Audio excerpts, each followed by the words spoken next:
자, 여러분 두 번째 지문은 좀 이따가 시간 드릴 테니까 쭉 풀어오시면 되겠고, 우리 지금 첫 번째 지문의 그림을 그리고 있는데 잠깐 이쪽으로 와볼게요. 제일 중요한 건 여러분 이 부분이긴 할 거야. 스스로 고민하는 부분들. 그러니까 사실 이 시험은 되게 논란이 많았죠. 당장 이것 때문에 이제 그분께서 윤석열 대통령이라고 해야 되나, 아무튼 뭐 대통령이시니까 뭐 비꼬거나 이런 건 아니야. 그 대통령께서 이제 너무 어렵다, 융복합 내지 마라. 그게 사실 23학년도부터 이상하게, 그러니까 독서가 결이 달라졌다가 23학년도에도 독서가 어렵다는 비판을 받았겠죠, 아마. 그러니까 24학년도에 더 심하게 이제 얘기를 했다가 모르겠어요, 이제 어떻게 될지. 근데 일단은 출제진 한번 갈아엎어졌거든요.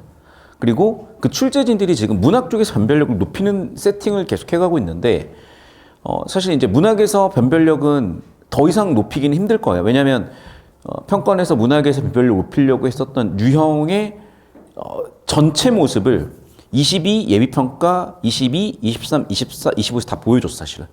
그래서 22, 23, 24, 25, 이제 26까지 이제 5개년 정도 되면 이제 사실 공략법이 나와야 되거든요. 그래서 이제는 사실은 문학에서 거의 극대치를 뽑아놨는데, 뭐 여전히 시장에서는 그거를 대응을 못하고 있으니까 그대로 밀고 갈지, 여기 독서까지 추가가 될지 모르겠으나, 제 기대는 빨리빨리 문학과 독서가 더 들어와서 아낄 때가 아니에요. 시대가 너무 빨리 바뀌고 있기 때문에. 그래서 빨리빨리 우리 친구들이 성장할 수 있는 그런 좋은 문제들을 여러분한테 좀 공개해 줬으면 좋겠는데, 뭐 어떻게 될지 모르는 거죠, 또 올해는.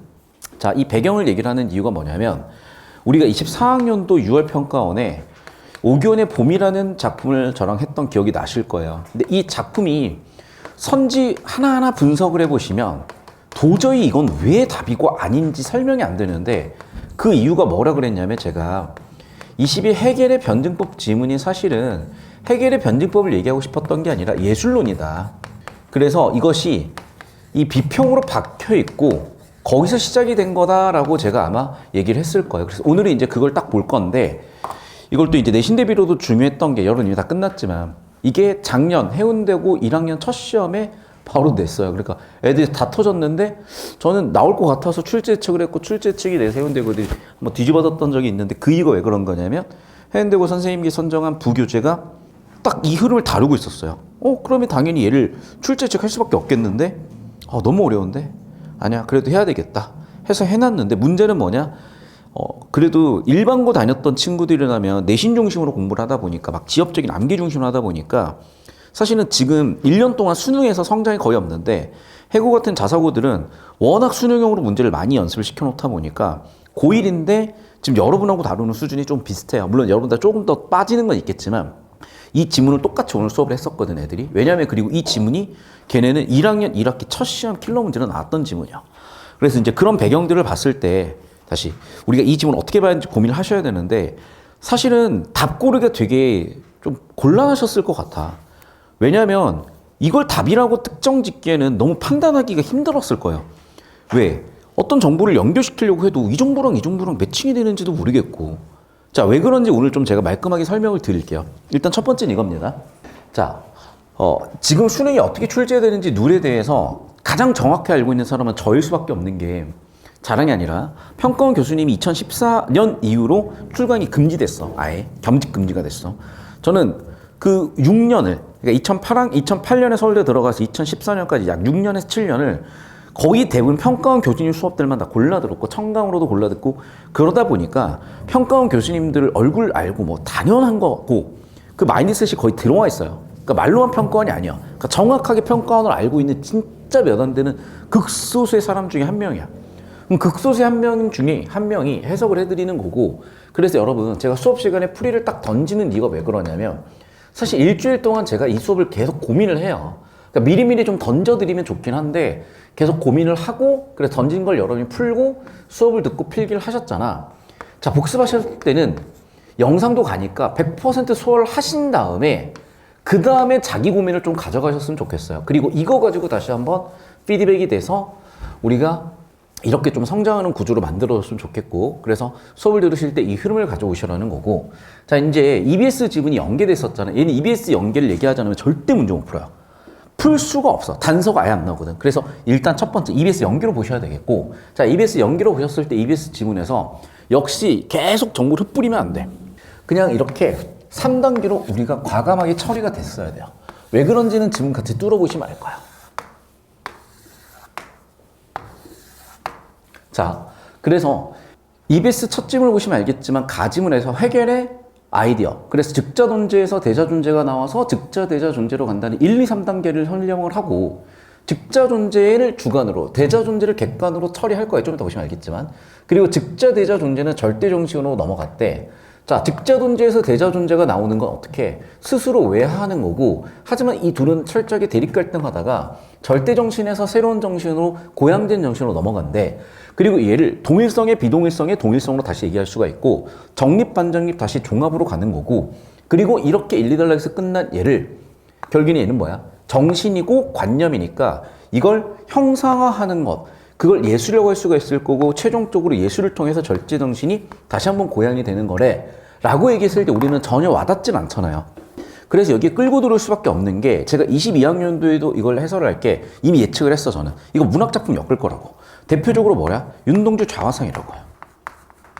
24학년도에 뭐가 나왔었지? 예, 오기현의 봄 나왔었던 것처럼. 근데 윤동주 좌화상을 왜 안 냈을까? 너무 식상하잖아요, 사실은. 자, 윤동주 좌화상은 맨 처음에 뭐가 있었던 거야? 즉자 존재가 있었던 거야. 나가 있었던 거야. 자아가 있었던 거야. 자, 그러면 이 자아를 어떻게 했어? 타인처럼 만들었잖아. 그래서 뭐라고? 타자화된 자아로 어떻게 했니? 우물 속에다가 나를 비춰보잖아요, 사실은. 그런데 그 내가 뒤지게 밉잖아, 사실은. 대립 갈등하잖아요. 잘 봐. 내 스스로가 우물에 나를 비춰봤지. 내 스스로가 우물에 나를 비춰봐서 나를 외부를 볼 수 있겠죠. 자, 나 혼자 있을 땐 주관밖에 인식이 안 되지만 나를 우물에 비춰오는 순간 객관화할 수가 있지. 그렇게 스스로 외화했죠. 스스로 외화해놓고 즉자 존재와 대자 존재 간에 엄청난 대립 갈등을 하잖아. 그리고 그 다음 작품에서야 뭐라고 하니? 최초의 악수를 해요. 최초의 악수를 냈다. 이제 드디어 뭘 찾았다? 답을 찾았다잖아. 그러면 결국에는 새로운 정신으로, 고양된 정신으로 넘어간 거잖아요. 그럼 봐. 처음에는 나밖에 없으니까 동일성이겠지만 이제 2단계에서는 나와 타자화된 자아가 있으니까 비동일성으로 대립 갈등하다가 3단계에서는 악수를 했으니까 다시 하나가 되니까 다시 동일성이 되겠죠. 나라는 게 정립이 돼 있다가 대립 갈등 반정립이 됐다가 결국에는 종합으로 넘어가는 거지. 여기서 놓쳐서는 절대 안 되는 게, 자, 1단계에서 알파가 있었잖아요. vs 2단계에서 not 알파가 있다고 해보자. 3단계는 알파와 not 알파를 다 가지고 있는 상태에서 넘어간다 그래요. 그래서 알파 플러스 not 알파 플러스 점점점, 이게 3단계로 간다. 이 양상이었던 거고, 자, 이 내용 그대로 이 지문에서 확인하고 6월 평가원, 24학년도 6월 평가원까지 엮어서 보실 겁니다. 자, 보시죠. 1단락. 자, 해겔에 따르면 해겔의 아이디어. 존재는 자기를 전제하기 전에는 자기가 무엇인지도 몰라. 이렇게 존재가 주관 속에 머물러 있어 자기를 무엇인지도 모르는 최초의 상태를 즉자 존재라고 부르고, 최초라고 하고요. 넘버원, 즉자 존재요. 이 즉자 존재가 자기를 자기에서 분리 스스로 외화해서 나타나는 상태를 2번 대자 존재라고 한다. 1. 즉자 존재, 2번 대자 존재요. 여기서 외화란 존재가 자기 안에 있는 것을 객관화했다. 그러니까 여러분 잘 봐. 객관화라는 단어가 나오면 주관이라는 단어를 찾아서 현관펜을 치든지 없었더라도 여러분 손으로 써주셨어야 돼요. 객관에 대립되는 개념은 주관이니까. 됐죠? 자, 그리고 봐. 또 중요한 건 뭐니? 스스로 만들었대. 그래서 스스로 만들어서 나온 결과가 대자 존재라는 거야. C는 커즈 원인, 인이 이펙트 결과죠. 따라서 다시 한번 얘기한다. 대자 존재 성립은 뭐라고? 1번 존재였던 애가, 주관적 존재였던 애가 2번 객관화를 통해서 3번 깨달아가는 과정이고, 그렇게 깨달아가는 과정, 대립을 해결하고 고양된 3단계가 바로 뭐다? 즉자 대자 존재래요. 잡고 계시고, 그래서 여기서는 대립 갈등을 해소하고 고양했다까지도 써줘야 되겠네. 자, 이쪽으로 와서 그게 바로 뭐다? 절대 정신이래요. 그게 바로 완성 단계래. 자, 2단락 가보겠습니다. 존재가 고양되는 과정을 1. 즉자, 2. 대자, 3. 즉자 대자로 정식화했을 때 기본적으로 하나가 둘이 되었다가 다시 하나가 되는 그런 구조고, 여기서 중요한 거는 1. 즉자 존재가 스스로 분열해서 2. 대자를 만들어내고, 상호작용의 결과로 즉자대조로 나간다. 아니, 읽으면 읽을수록 똑같은 내용 계속 반복이잖아요. 1, 2, 3, 1, 2, 3, 1, 2, 3. 그러니까 애당초 저렇게 처리가 되셨어야 편해지는 거고 세 가지 정보 분류로 쪼개서 볼 수가 있으니까 저게 되시는 게 너무나 편한 방법이라는 거예요. 자, 여러분 진짜 이거는 근본적으로 잘 생각하셔야 되는 게 국어 공부를 도대체 뭘 하는지 생각을 해봐야 돼. 자, 니네가 수학 수업을 들으러 갔지. 처음에 미문법을 올랐는데 미문법 개념을 배우죠. 아이디어를 배우죠. 유형 접근법을 배우죠. 풀이과정, 사고과정, 전개 방식을 배우죠. 그리고 그걸 일단 그대로 따라가거나 자기 나름대로 재해석하죠. 자, 뭐든지 좋다 이거야. 어쨌든 우리는 수학 수업을 듣고 나면 남는 게 있잖아. 국어는 들으면 뭐가 남는데? 그 얘기를 하고 있는 거야. 왜 안 남는 줄 알아요? 내용일치라니까 안 남지. 내용일치를 모르는 것도 아니고 못하는 것도 아니잖아. 그러니까 할 줄 아는 것만 듣고 있으니까 편하기는 한데 발전이 없는 거예요. 점수 그대로 정체라고. 다시 한번 얘기한다. 이렇게 넘버링 할 수 있겠구나 아이디어. 최초의 상태라는 것에서 넘버 원. 그리고 그 다음이 넘버 2. 그리고 그 다음이 넘버 3라고 하는 건 당연한 거고 넘버 2, 3를 분류해놓고 넘버 2, 3의 성격에 따라 가지고 표 처리해서 그 1, 2, 3번 기준에 따라서 정보를 차곡차곡 챙겨 넣는 이 연습이 돼야죠. 그래서 일 보시면서 하시면 돼요. 앉아서 하세요. 이 1, 2, 3을 정보 분류 기준을 잡아놓고 거기다 정보를 채워놓고 정보 간의 관계를 잡을 그 능력이 안 갖춰져 있는 상태에서 국어를 풀고 있으니까 뭔가 우리가 기술적인 게 부족한 상태인 거고 그럼 당연히 뭔가 여기서 손해가 있다든지 뭔가 안 만들어지고 있는 상태라는 걸 다들 알고 계시잖아. 그럼 여기서 배우셔야 되고 여기서 하셔야 되는 건 뭐야? 그래.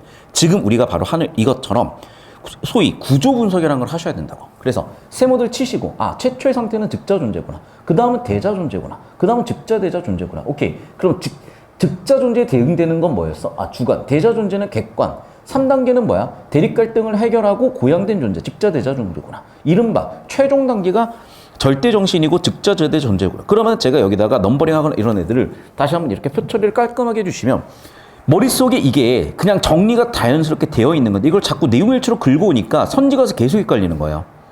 2단락으로 와서도 마찬가지야. 1, 2, 3단계를 요약해서 얘기를 했고 자 1단계 즉자 존재가 대자 존재로 둘로 나뉘었다가 대립 갈등을 해소했으니까 다시 3단계는 하나가 된다는 얘기겠죠. 다시 한번 또 위쪽에 나왔던 말이지. 즉자가 스스로 분열해서 대자를 만들어냈다. 자 이렇게 반복되는 말들은 아무래도 물어볼 확률은 되게 높거든요. 일단 현관비 위로 쳐놓을게. 스스로 외화했다는 것들. 스스로 부정한 결과래. 자기 안에 있대. 야 5번 얘기했다. 안 물어볼 수가 없네. 자 그러면 얘는 다시 한번 얘기할게. 1. 정립, 2. 반정립, 3. 종합. 그러니까 1, 2, 3단계에 정립, 반정립, 종합까지 간 거죠. 그것만 있니? 자 동일성의 비동일성의 동일성이고 잘 들어. 이때 종합은 뭐야? 정립과 반정립 1단계와 2단계를 아예 없애버리는 게 아니라 1단계 플러스 2단계 플러스 알파 해서 3단계로 새로운 형태로 보존하는 거야. 그러니까 제가 아까 써드렸다시피 A와 나데이가 소실되는 게 아니라 A, 나데이를 가지고 3단계 넘어간다. 그 얘기까지 제가 밑에다 써놓은 거 보이시죠? 알파, 나달파 그리고 최종적으로 알파랑 나달파 포함한 뭔가가 더 추가가 돼서 초월한 상태로 3번으로 간다. 마지막까지 보이셔야 되는 거라고 이게. 그럼 봐봐. 이 줄글로 우다다다 쏟아져 나온 거를 여러분이 수학의 풀이 과정을 정갈하게 정리해서 여러분 스스로 그 풀이 과정을 점검할 수 있게 하듯이 똑같이 하셔야죠. 자, 그래서 3단락 봅니다. 다시 한번 얘기하지만 내 사고의 흐름을 객관화시킬 수 있는 도구부터 갖추자고. 그게 독서가 됐든 문학이 됐든 수학이 됐든 뭐가 됐든. 그래서 여러분의 사고 과정을 논리적으로 점검할 수 있는 게 1차적 목표인 거야. 그러면 여러분 스스로 국어의 풀이 과정을 쓰실 수 있어야 되는데 못 쓰잖아. 그럼 최소한 이렇게 쓰시라고. 방법을 알려드렸잖아. 이렇게 하세요 그냥. 왜 이렇게 해야 되는 줄 알아? 그냥 독서 교과서에 이렇게 나와 있어 하라고. 자, 그러면 지금까지 나왔던 내용 다시 한번 반복이죠. 1번. 자기인식을 위해서 즉자는 뭐해? 스스로 외화해서 타자가 된 뒤에 다시 3단계 새로운 정신으로 가는데 이걸 뭐라고 하겠어? 아까 했던 얘기 또 하네. 할아버지인가? 뭐 무슨 건망증 있니? 한 50번 얘기했어 지금. 알았어. 그래서 하고 싶은 얘기가 뭔데 절대정신이 외화하여 여러분 정신은 관념이죠. 이거 오답률 탑 개념으로 몇 번 다뤘잖아. 여기는 형상이 아니죠. 형상이 아닌 걸 형상화하는 게 바로 형상화지. 형상화가 예술의 문학의 본질이라고 그랬고 역시나 형상이 아닌 절대정신을 어떻게 형상화한 게 바로 예술이래. 결국 얘기하고 싶었던 건 뭐야? 예술론이에요. 해겔에 있어서 예술론은 뭐야? 그렇죠. 절대정신을 형상화한 것. 끝. 다시 보자. 의식이 있는 존재는 1. 자기의 시작에서 자기 부정을 하고 최종적 3단계 자기 확정을 통해 자기 인식을 하는데 예술을 통해서 그렇게 된대. 결국 예술은 뭐야? 자기 실현이다. 예술을 통해서 절대 정신을 거듭나게 된다. 했던 내용 계속 반복이고 그거를 1, 2, 3단계 최대한 다양한 단어를 끌고 와서 정리해드린 게 이 표정의 끝입니다. 되셨어? 그러니까 여러분 다시 한번 얘기할게요. 여러분의 풀이 과정을 쓸 수 있으시면 이걸 표기를 하든 뭐를 하든 난 상관없다니까. 그런데 암산으로 풀어놓고 너 사고 과정을 점검하자 그랬는데 사고 과정을 못 쓰겠어요. 이미 거기서 사고 발생이야. 왜? 오류가 개입됐을 때 그걸 교정할 수 있는 방법이 잘 안 보일 거예요. 그래서 무조건 내 사고 과정을 객관화시켜서 표현할 수 있는 그 능력이 되게 중요한 거고, 수학에서는 그걸 풀이 과정으로 쓰고 그래프로 그리고 하실 거고, 국어에서는 표 처리를 하든 뭐를 하든 요약을 하든 하시라고. 모르시겠으면 제가 하자는 대로 하시면 돼. 자, 나로 갑니다. 예술이 나오는 순간 항상 내용과 형식으로 쪼개라 그랬어요. 이거 보여줬나 내가? 이거 보시면 2014학년도 개념편 문학이라 되어 있어서 10년 전에 국어 영역으로 바뀌면서 쓴 교재야 제가. 자, 우리나라 국어 교육 과정, 이건 공문서예요. 그래서 이 국가교육과정대로 교과서 쓰게 되어 있고 수능이 출제되어 있는데 제일 첫 줄이 문학의 수용이고 그게 얘야. 내 워딩 쓴 거 아니라 그랬죠. 철저하게 평가한 워딩 그대로 끌고 들어왔지. 그래서 문학의 3요소를 내용, 형식, 표현이라고 본다니까. 그래서 내용인 주제를 묻고 장르인 형식을 묻고 표현법들을 묻는 거예요. 그러니까 국어에서 물어보는 게 정해져 있는 거야 이렇게. 그럼 봐봐. 기본적으로 이 틀은 왜 나온 거냐면 이 사람들은 예술을 볼 때 항상 어떻게 봐? 내용과 형식의 틀에서 보는 거야.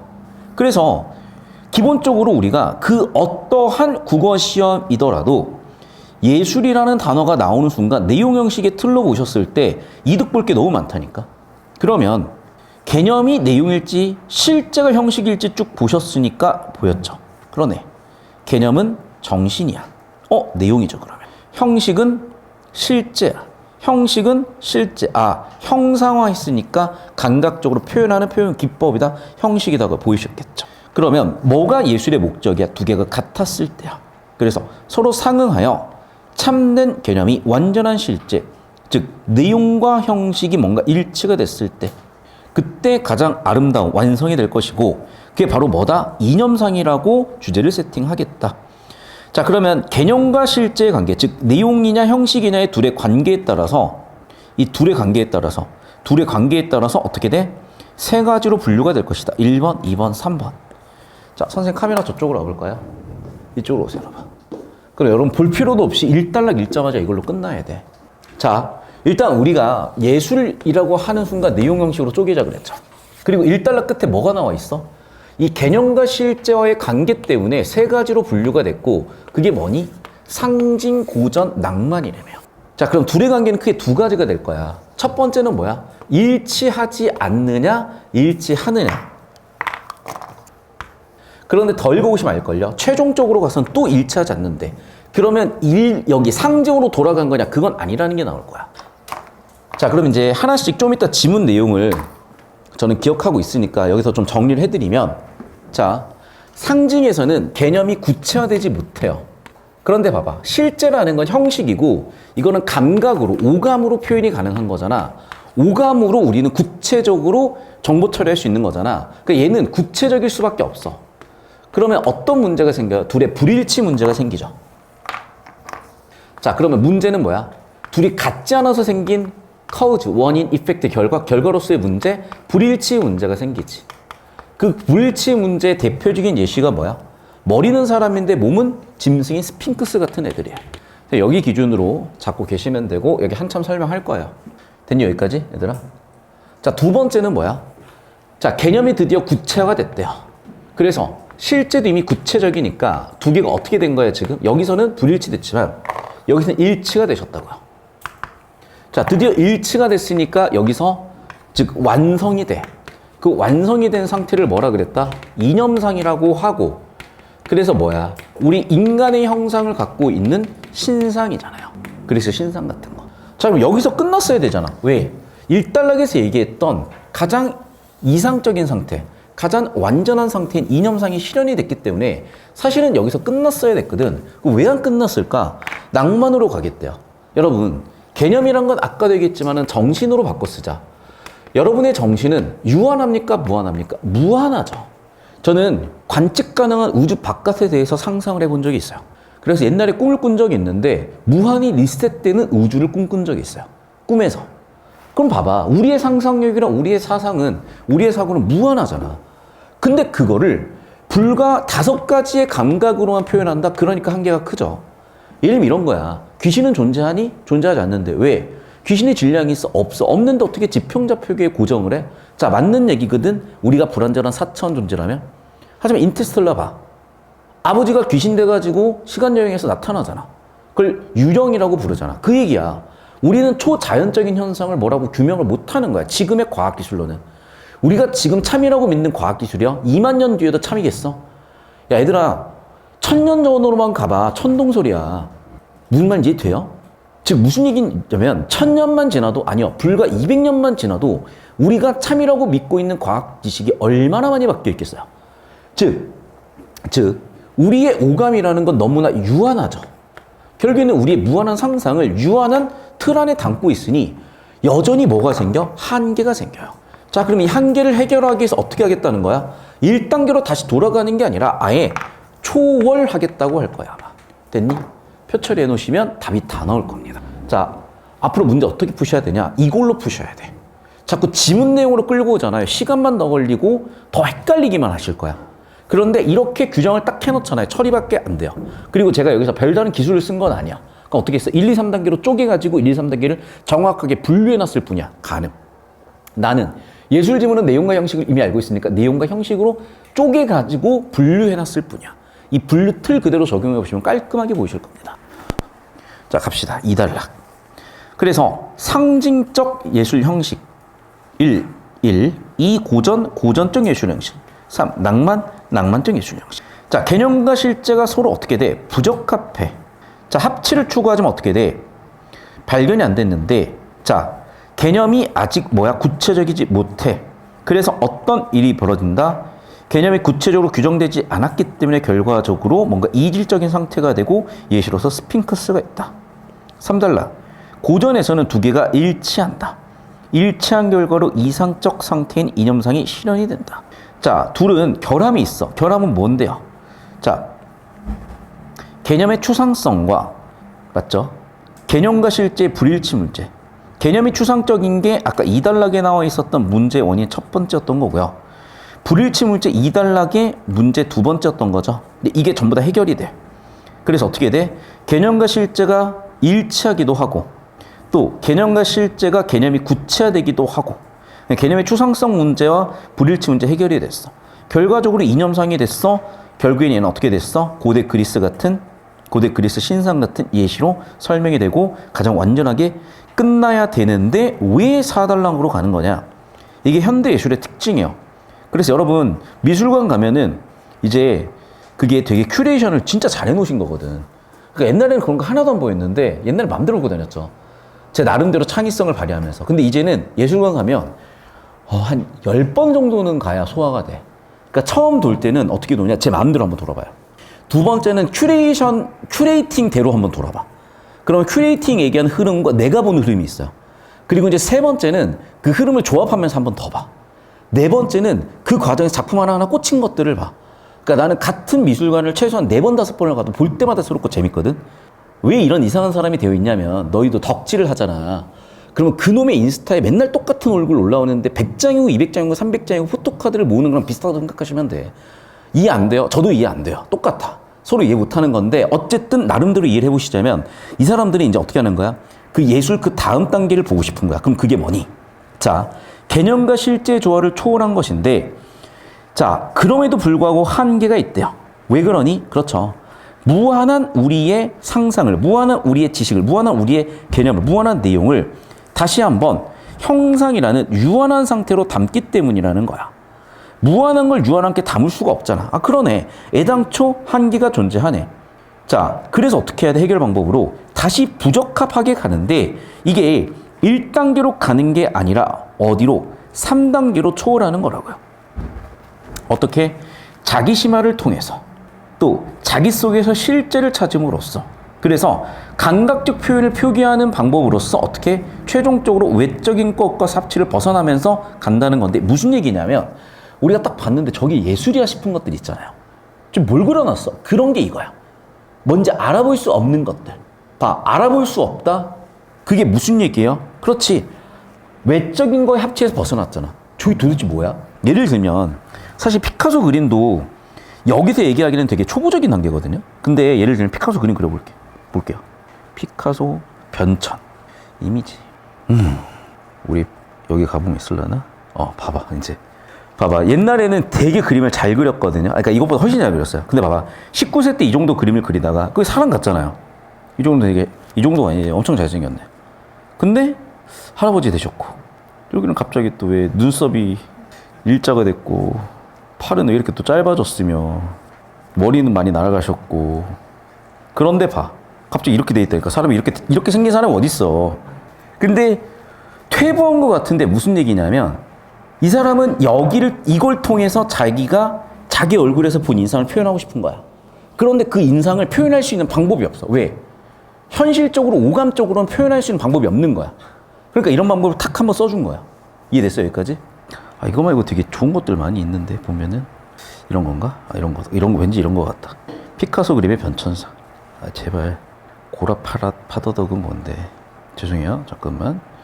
핀터레스트 같은 데 말고 블로그 없을까? 나중에 제가 찾아서 보여드릴게요. 자, 다시 돌아올게요. 그래서 아까 있는 것처럼 어떻게 돼? 내가 느낀 인상을 표현하려고 하는데 무한해요. 내 느낌은. 표현할 수 있는 방법이 없네? 아예 그래서 포기를 하는 거야. 그래서 어떻게 감각적 표현을 표기하고 외적인 거 합쳐서 아예 벗어나서 왔어요. 근데 잘 보셔야 돼. 자, 한계 자체를 인식하는 게 이 예술이고 그래서 어떻게 넘어선 상태로 가겠다는 거야. 한계를 초월하겠다는 거야. 여기까지 되셨어요? 자, 그럼 봐봐. 이 워딩 그대로 어디에 박혀 있었을까? 우리 첫 수업이었잖아. 이 워딩 그대로 어디에 박혀 있니? 여기 보여요? 자, 언어의 한계와 가능성. 언어를 사용하면서 대상을 파악하지만 구속된다는 필연적 한계. 해결하기 위해서 기존 언어 사용 방식 벗어났다.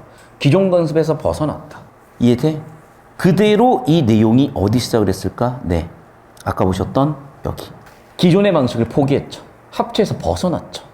기존의 방식의 한계를 인식해서 아예 넘어서서 표현했지. 봄을 지옥이라고 표현함으로써 관습에서 벗어나서 표현했듯이.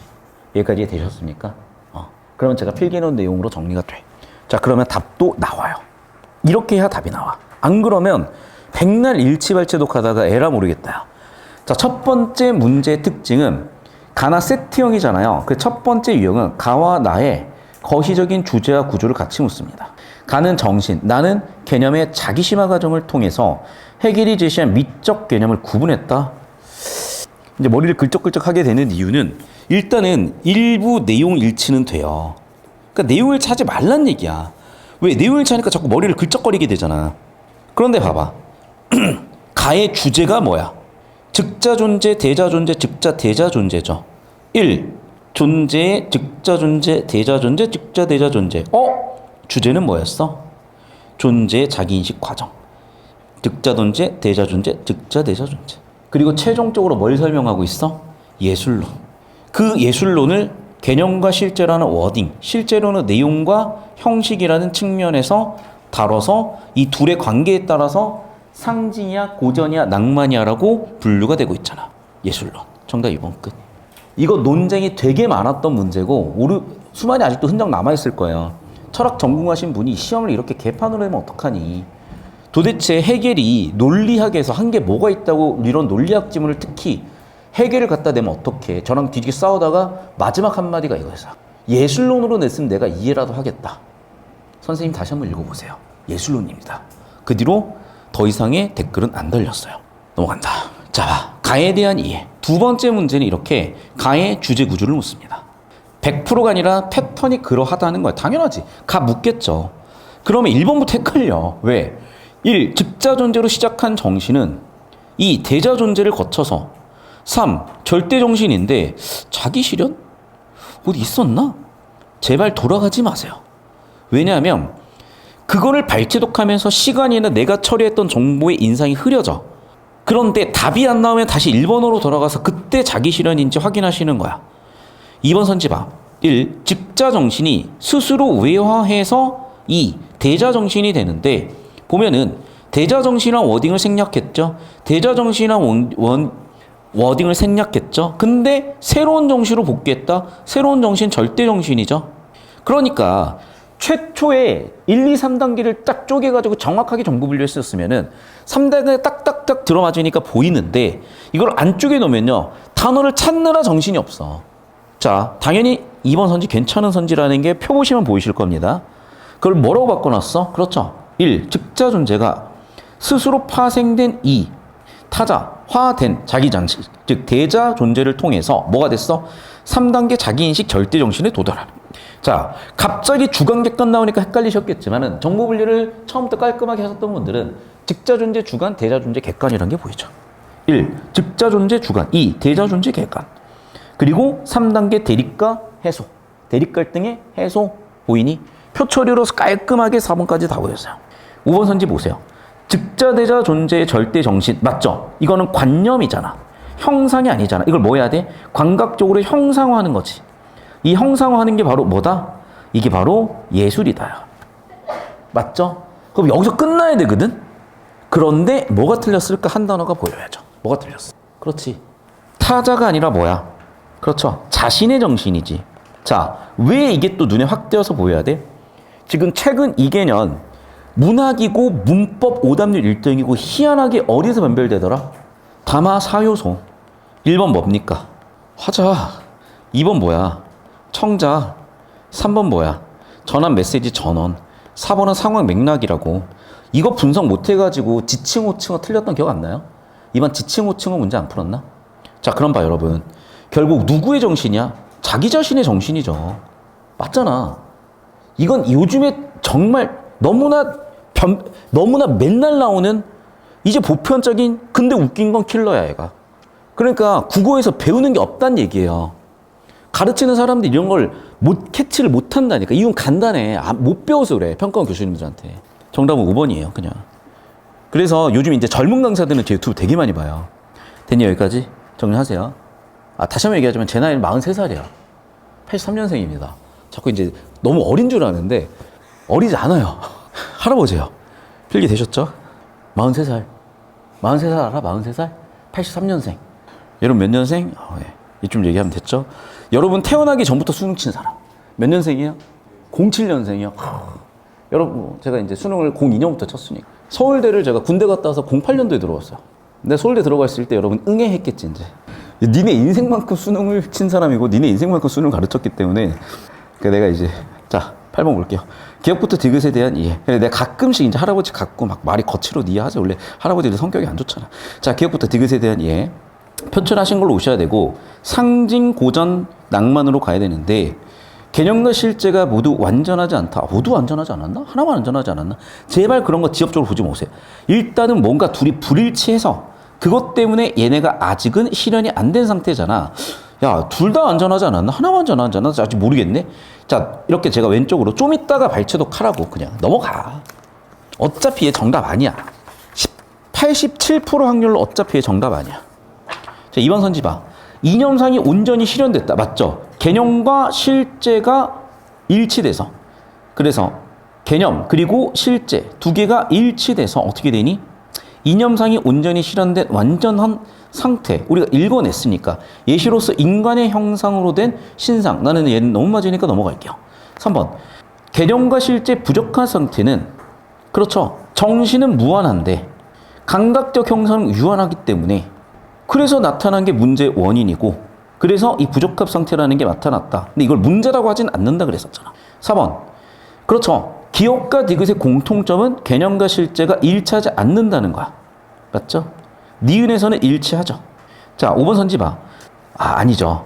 자, 니은에서 이념상이 예술적으로 가장 아름다운 상태로 완성된 거 맞고 여전히 아름다운데 디귿에서 얘를 포기하고 초월하는 이유는 뭐 때문이라고? 이 유한한 것을 다시 무한한 것을 유한한으로 담는 이 한계를 극복하기 위해서라고. 한계를 극복하기 위해서 간 거지 이게 이유가 아니라고. 그래서 얘를 발췌독 해보시면 보이시죠? 이념상이 더 이상 아름답지 않게 되는지 확인해 보셨으니까 정답 5번 되시겠고 확인해 봅시다. 어디 나오니? 예를 들면 무한한 개념을 유한한 실제로 표현해야 하는 예술의 한계를 초월하여 예술의 한계를 초월하여 개념이 자기 안에서 실제를 찾아 표상화된 상태인데 선생님 그렇다고 해서 여기 자 이념상이라는 게 어떤지는 안 나와 있잖아. 근데 얘들아 봐봐. 일단락부터 뭐라 그랬어? 이념상이 뭐야? 예술성이 완전히 충족돼 아름다움이 완전히 실현된 상태라고 얘기를 했고 그게 완성이 된 게 어디? 3단락에서 완성이 됐다고 얘기했는데 그걸 해체했다고 했을 뿐이지 그게 더 이상 아름답지 않다고 한 건 아니죠. 아름답지 않다가 아니라 뭐야? 완전한 예술이라고 다시 한번 얘기하지. 완전한 예술임에도 불구하고 한계가 있다니까. 이유는 무한한 걸 유한하게 했기 때문에. 그래서 해결 방법은 뭐야? 그래, 초월해야 된다고. 됐니? 그러니까 얘가 아름다워지지 않은 게 아니라 아름다우는 건 맞음에도 불구하고 완전한 건 맞음에도 불구하고 제한되어 있고 그 제한을 해결하기 위해서 이렇게 가겠다잖아요. 그래서 정리하시면 아름답지 않게 된다가 아니라 아름다운 건 맞는데 이 한계를 해결하기 위해서 여기로 와야 된다. 정답이 5번이다. 이렇게 설계됐다는 거예요. 그러니까 보통 문제가 아닌 거야. 그러니까 내 해설을 듣기 전후를 비교해 보시면 알겠지만 해석이 안 돼요. 어떻게 풀려는 건지 너무 당황스럽고 너무 곤란하셨을 것 같아 나는. 물론 그럼에도 불구하고 자기 생각으로 답을 내셨으면 손으로 쓰세요. 저는 고민을 나누고 싶어. 왜냐하면은 솔직히 이거를 얘기할 만한 강사가 몇이나 있겠어? 없어요, 여러분, 사실은. 이 정도의 깊이를 고민해가지고 저랑 얘기를 하는 수능 강사, 일단 부산의 수능 강사가 일단 거의 없거니와 대체도 많지도 않아요. 이 정도까지 깊이 있게 고민하는 사람들이. 그래서 오히려 학생들하고 저랑 토론하면서 저희가 더 배우더라고. 여러분 생각을 가지고 저는 같이 고민해봤으면 좋겠고. 자, 이제 네 번째 문제 보겠습니다. 가를 바탕으로 A를 설명해 보래. 자, A가 뭐였냐면 개념과 실제 조화 상태를 초월하는 상태로 가는 이유가 뭐냐는 거야. 자, 1번 보세요. 절대정신의 무한성 맞죠? 물질적 매체의 유한성 맞죠? 그러면 이 불일치 문제를 해결하기 위해서 초월을 했다인데 봐봐. 감각적으로 형성됐으면 다시 한번 유한한 형체가 된 거잖아, 얘들아. 물질적 매체가 유한한 게 뭐야? 오감으로 표현하기 때문이잖아. 유한이잖아, 결국에는. 감각으로 간 것 자체가 사실은 넘어가길 못한 거잖아. 이해됐어요? 다시 유한으로 가버렸다니까. 1번. 절대정신과 그것이 외화여 형상화된까지가 예술이지. 서요분열하여서 대립하는 게 아니라 해소해서 고양된 상태잖아요. 3번. 절대정신의 동일성과 이 물질적 매체의 이 비동일성이 변증법적 종합 3단계에서 동일성을 갖다. 이거 좀 약간 고민해 볼래요. 왜? 초월했다는 의미라면 난 가능할 수도 있을 것 같아. 그런데 아시다시피 얘는 뭐야? 무한이죠. 얘는 유한이죠. 이 둘이 불일치하는 문제가 원인이 돼서 그걸 해결하기 위해서 그걸 해결하는 과정에서 지금 초월 그걸 A로 간 거잖아. 그 3번이 맥락적으로 맞는지 모르겠어. 4번 봐. 예술을 통해 고양된 절대정신이 어머나 너무나 예쁘게 나와 있는 이유가 왜 그러냐면 가를 바탕으로잖아. 가에 뭐라고 나와 있어요? 예술을 통해 고양된 절대정신이야. 그럼 봐. 가의 주제가 정확하게 가의 주제 3단락에 예술을 통해서 절대정신이 고양된다고 나왔잖아요. 자, 뭐라고 나오셨어요? 여기 보세요. 자, 절대정신은 예술을 통해서 고양된다. 인과구조로 깔끔하게 아까 또 처리했다는 거 보이시죠? 그러면 이게 처리가 됐던 애들은 이게 눈에 탁 하고 튀는 거야. 그러네. 가의 내용은 들어와 있네. 자, 나의 A를 설명해보자. 그럼 봐. 절대정신의 구체성이 물질적 매체의 형상성을 초월해서 스스로 표상을 했다. 자, 봐. 절대정신이라는 건 지금 무한하죠. 근데 무한한 애가 유한한 애로 표현되다 보니까 한계가 존재해서 그 한계를 어떻게 해결했어? 초월해서 해결했지. 자, 그래서 발췌독을 해보시면 알겠지만 역시나 마지막 단락에 얼추 내용일치가 들어왔죠. 뭐라고? 무한한 개념을 유한한 실제로 표현해야 하는 예술의 한계를 초월해서 개념이 자기 안의 실제를 찾아 표상한 상태로 나타났다. 물질적 매체의 형상성을 초월해 스스로 표상한 상태로 나타났다. 자, 여러분이 최대한 발췌독에 대해서 판단을 해보시고 5번 선지는 당연히 틀린 게 불가능한 게 아니라 지금 가능해졌으니까. 그럼 남는 건 결국 여러분 3번, 4번인데 여러분 나름대로 특정 지어보고요. 잠깐 5분 정도 쉴 텐데 쉬셔도 되고 화장실 갔다 오셔도 되는데 필기하시고 여러분 다 고른 거에 대한 나름의 이유 써보시고 그 다음에 마지막으로 얘도 다시 한번 풀어보셔. 그리고 저랑 질문을 좀 주고받았으면 좋겠어요. 자, 5분 뒤에 시작하겠습니다. 자, 볼게요, 여러분. 10번 문제. 예술의 개념이 실제에 적합한 것이 되기 위해서 먼저 개념 자체가 추상적이지 않고 구체적이어야 된대요. 이게 무슨 얘기일까? 잘 모르겠는데. 자, 일단은 우리가 알고 있는, 그러니까 지금까지 배웠던 것들을 저랑 정리를 해보자면 추상적이다, 구체적이다, 이건 대립되는 개념이라고 얘기를 했었잖아. 기억나시죠? 그래서 일단은 정신이, 그래서 예술의 내용이 구체적이 된다라고 하면서 신이 무엇이냐 그냥 예시로 얘기한 것 같고, 뭐 주어진 구체적인 답변이 주어질 때까지 계속된다는 얘기는 결국에는 구체적으로 뭔가 내용이나 개념이 정리된다는 얘기로 저는 본 거고. 자, 근데 잘 보셔. 신은 그 자체로 구체자래. 구체자란 보편성을 지닌 불구하고 주체성 특성을 이게 도대체 뭔 얘기냐는 거예요. 그런데 우리가 이렇게 정리를 해놓고 보셨으면 딱 보이셔야 되는 게요, 여러분. 자, 지금 계속 반복되는 단어가 구체적이다죠. 구체적이다죠. 신은 무엇이야? 신은 구체자래요. 구체자란 무엇이야? 보편성을 지님에도 불구하고 주체성과 특수성이 있대요. 그 얘기야. 그러면 도대체 우리가 지금 얘가 안 읽히는 이유는 되게 간단하거든. 구체자, 오케이. 구체성, 알겠어. 그러면 보편성은 뭐고 주체성은 뭐고 특수성은 뭐냐는 거예요. 자, 둘 중 하나야. 배경식으로 처리하든 지문의 근거에서 처리하든이야. 근데 뭐 배경식이라고 별다른 뾰족한 수가 있겠어요? 지문의 근거에서 처리해야지. 나왔잖아. 보편성을 지님에도 불구하고 주체성과 특수성을, 그럼 불구하고가 역접이잖아. 그럼 주체성, 특수성하고 보편성이요 대립되는 개념이라는 거야. 고개 들면 저기 나와 있네. 뭐가 주체성이겠어요? 뭐가 보편성이겠어요?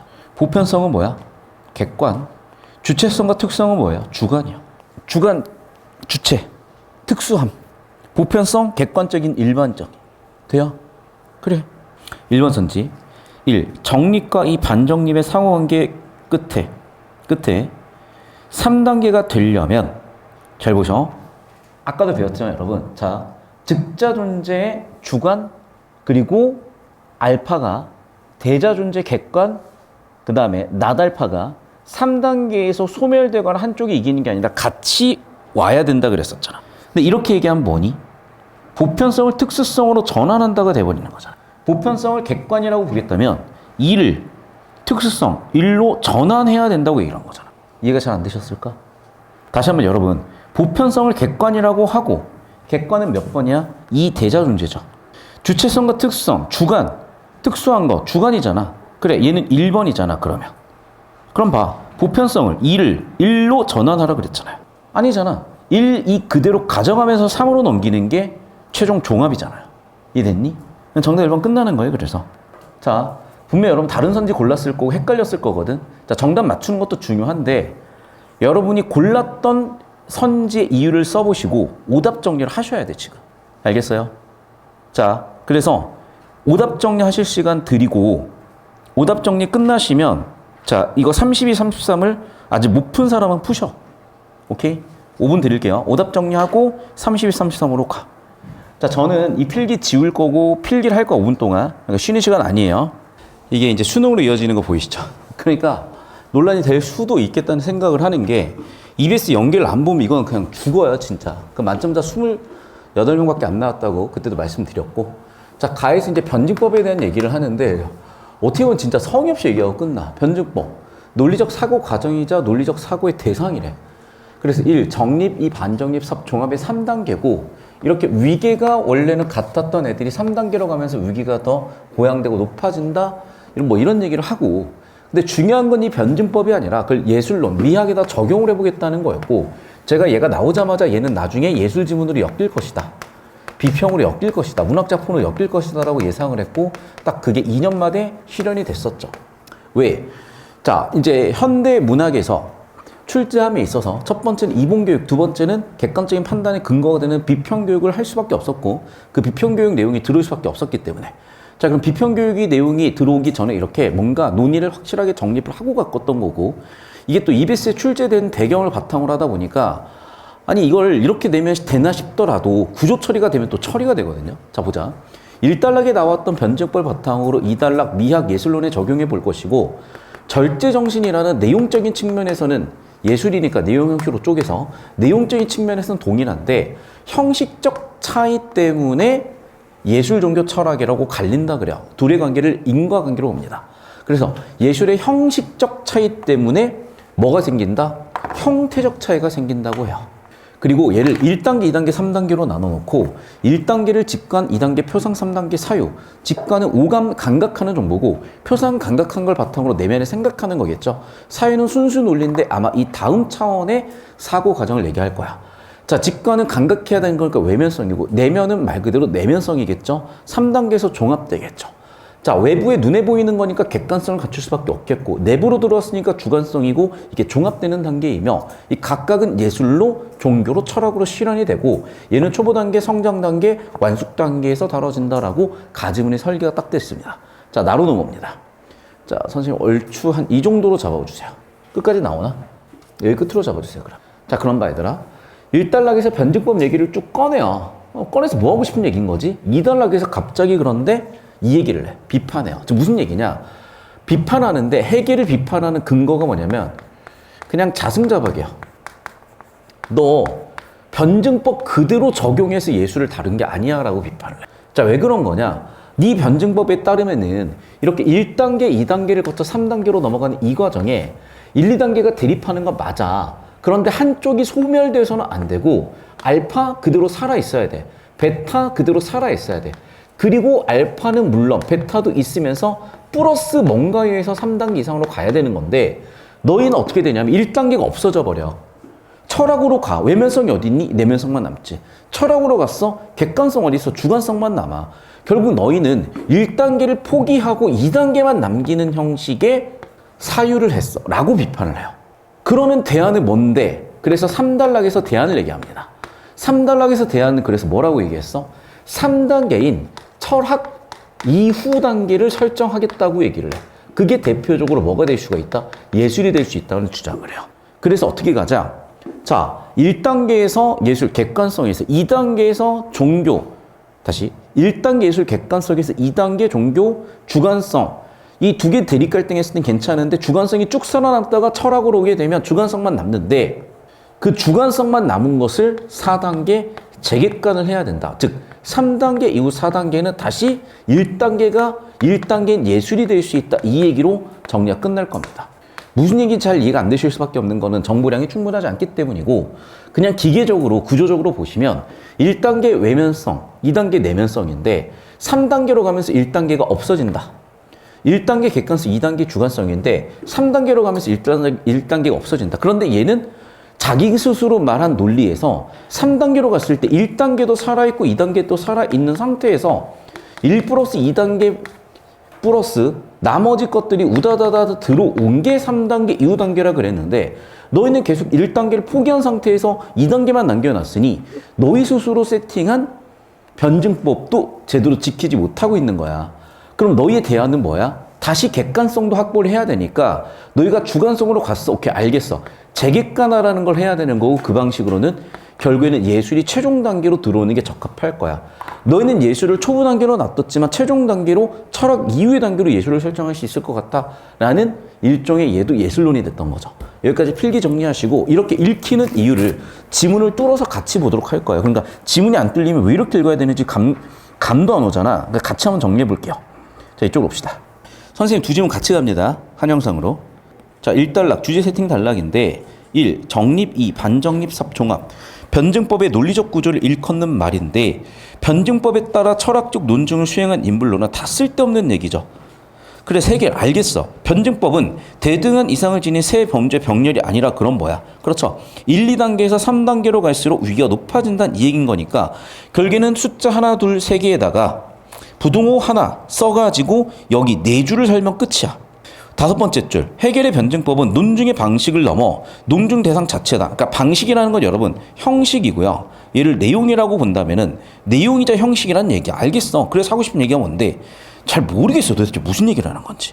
그런데 이 얘기는 여러분 배경식이 없어서 그럴 수 있는데 여러분 미학이라는 게 철학의 하위 학문이거든. 미학이 결국 뭐야? 미에 대한 학문, 즉 예술론이라고 보시면 돼요.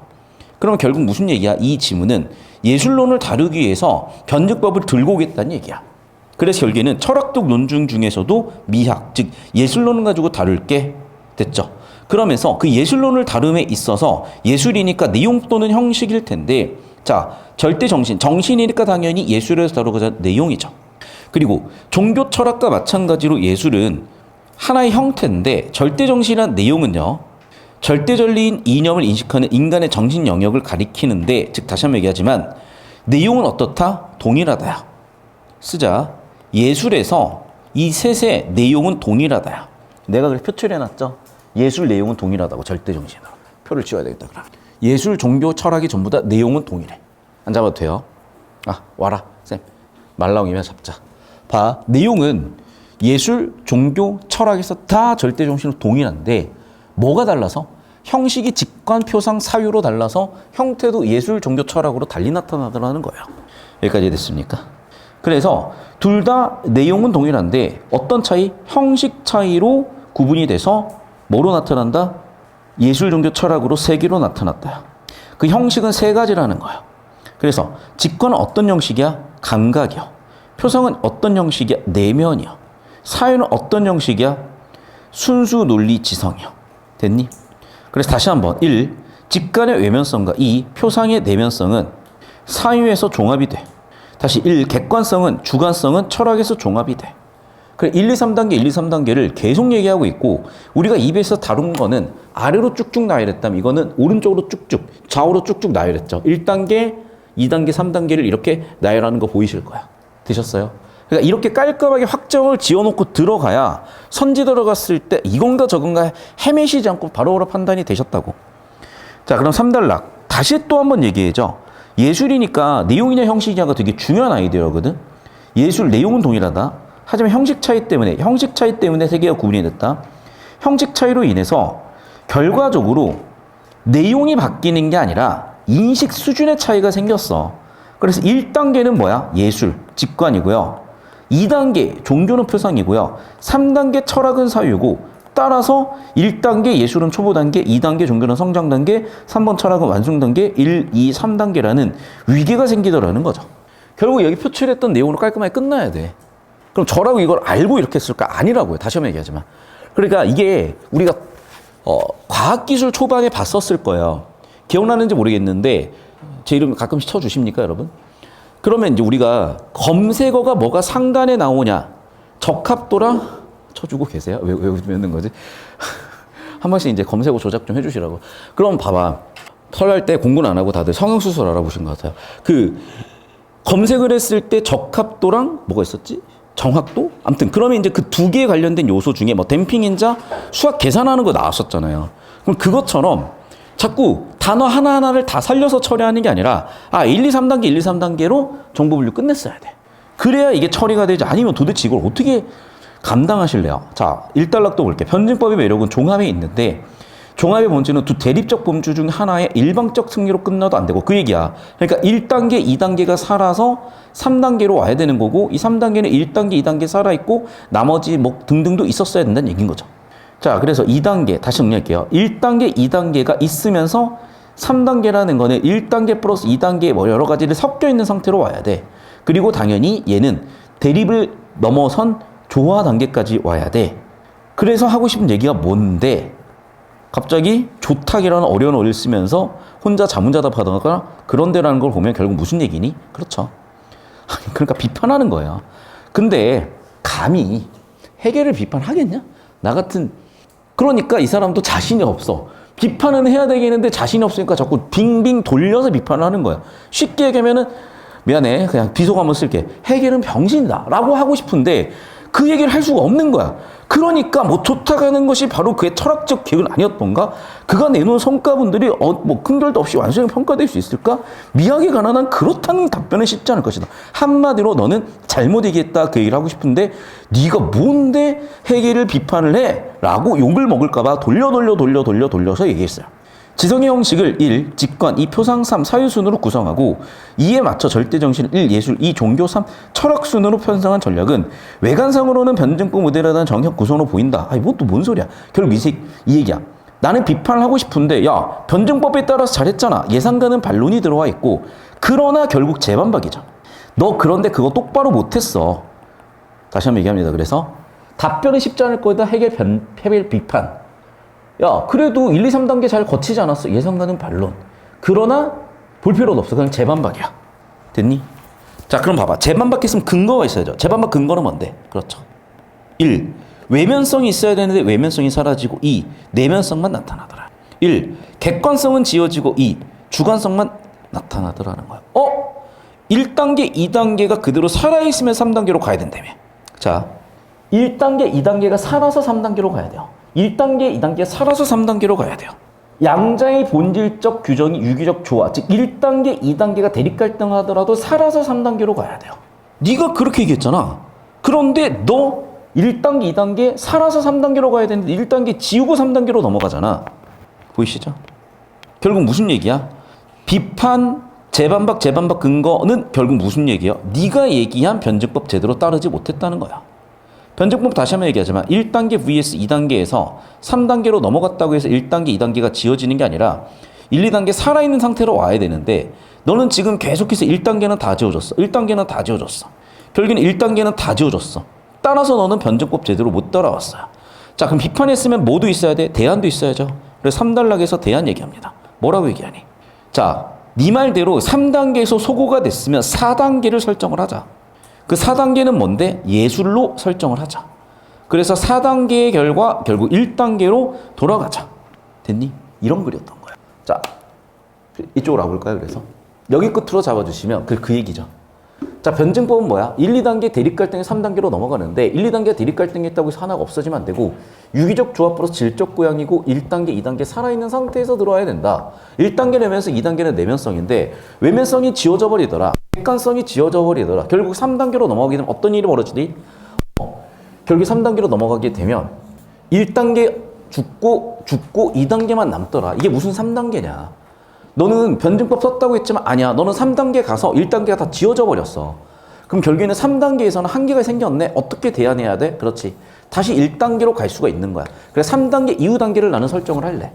그래서 3단락에서 나는 3단계 이후 단계 예술을 4단계로 철학 이후 단계로 설정을 해서 너희가 1단계가 3단계에서 소멸된 그 문제를 해결해서 다시 1, 2단계가 다 살아있는 형태로 최종적으로 고양된 상태, 즉 예술을 최종 단계로 나는 설정을 해볼래. 결국에는 예술이라는 학문 또는 예술이라는 대상의 뭐라 그럴까? 위계? 그 위치? 그러니까 가지문에서는 초보적인 단계라 그랬는데 얘는 사실은 초보적인 단계가 될 수도 있겠지만 최종 단계로도 올 수가 있겠다는 그런 주장으로 끝난 거죠. 자, 이쪽으로 따라올까요? 그러면 여러분 1번 문제는 그런 게 보여야 된다고. 그럼 너무나 1번이죠. 예술의 상대적 위상이요. 가는 얘는 1단계일 뿐이야. 나는 1단계도 될 수 있겠지만은 3 이후 4단계로서 다시 예술이 1단계로 세팅될 수도 있다. 자, 둘의 공통 주제는 뭐였어요? 모두 특정한 철학적 방법인 변증법. 그래서 변증법 아이디어를 기반으로 해서 이렇게 왔죠. 정답은 1번 되겠네요. 됐죠? 자, 특정한 철학적 방법, 변증법이지. 변증법에 대해서 누가 옳다 그르다라고 얘기한 적은 없어요. 시대적 한계도 없습니다. 파생된 미학 이론을 바탕으로까지 만들 수도 있는데 예술 장르를 범주적으로 예술 장르에 대한 분류 없고 통시공시 같은 것도 없으며 정답은 1번 끝나겠네. 됐습니까? 여기까지? 자, 필기 되셨으면 이제 2번으로 오실 텐데, 자, 가지문에서 예술을 나눌 때 내용 플러스 형식으로 나누라고 했었잖아. 그럼 내용 플러스 형식으로 나눌 건데 예술, 종교, 철학 간의 인식의 내용의 동일성. 그렇지. 내용의 동일성 있었죠. 그리고 형식은 상이성 있었죠. 형식은 차이점 있었죠. 보이시죠? 세계의 근원적 질서와 시공간적 현실은 하나의 변증법적 체계를 이룬다. 내가 뭔 소리인지를 모르겠어. 나 그냥 넘어갈래. 판단이 잘 안 돼요. 물론 발췌독하면 될 수도 있겠거든. 그럴 만한 시간도 없어. 일단 1번은 맞아. 3번 선지 봐. 답 나왔다 얘들아. 절대정신 세 가지 형태는 왜 달라진 거야? 형식 때문에 형태가 달라진 거죠. 자, 저 따라오세요. 자, 이거 되게 중요한 겁니다. 직관, 표상, 사유라는 세 가지 형식의 차이 때문에 예술, 종교, 철학의 형태가 달라진 거잖아. 이 둘이 인과관계잖아. 오세요. 형식에 따라서 세 가지 절대정신의 형태 달라진 거잖아. 말 나온 김에 다시 한번 쓰자. 자, 직관 뭐로? 예술로. 그 다음에 표상 뭐로? 종교로. 세 번째 뭐야? 사유 철학으로. 즉, 세 가지 형식에 의해서 절대정신의 세 가지 형태가 만들어졌는데 갑자기 무슨 얘기를 하고 있어? 세 가지 형식에 따라 세 가지 형태가 달라진 거죠. 그런데 봐. 세 가지 형식이 인식하는 대상이라고? 세 가지 형태가? 여러분, 여기 대상이라는 단어를 잘 보셔야 되거든요. 이 대상이라는 단어가 어떤 단어인지 확인 좀 해봐. 대상이란 건 어떤 단어예요? 자, 미학의 대상인 예술. 좋아. 그럼 대상이라는 건요. 봐. 일단 뭐 얘네들도 대상이라면 대상이라 할 수가 있어. 그럼 봐. 세 가지 형식이 인식하는 대상이다. 세 가지 형식이 어떻게 하고 있는데요? 인식하는 건가? 아니면 형식의 차이에 따라서 구분되는 형식의 차이에 의해서 구분되는 형태인가? 여기까지 이해되셨어요? 즉 정리하면 이거야. 형식의 차이로 구분되는 형태가 절대정신이라고. 됐어요? 뒤쪽 날아가고 다시 한번 옳게 고쳐면 뭐야? 지성의 세 가지 형식의 차이로 구분되는 것이 절대정신 세 가지 형태다라고 해야 정확한 선지인데 그걸 앞뒤를 뒤집고 내용을 비틀어서 오답선지 설계한 거예요, 여러분. 다시 한번 얘기한다. 지성의 세 가지 형식의 차이로 구분되는 것이 절대정신 세 가지 형태입니다. 여기까지 되셨을까? 벌써 이제 머리 또 쥐어싸매고 있다. 자, 4, 5번 선지만 풀고 잠깐만 쉬고 여러분 질문이나 이런 거 받고 갈 거예요. 자, 4, 5번 볼게. 변증법은 철학적 논증의 방법이자 대상 그 자체다라고 일단락 주제 괜찮고요.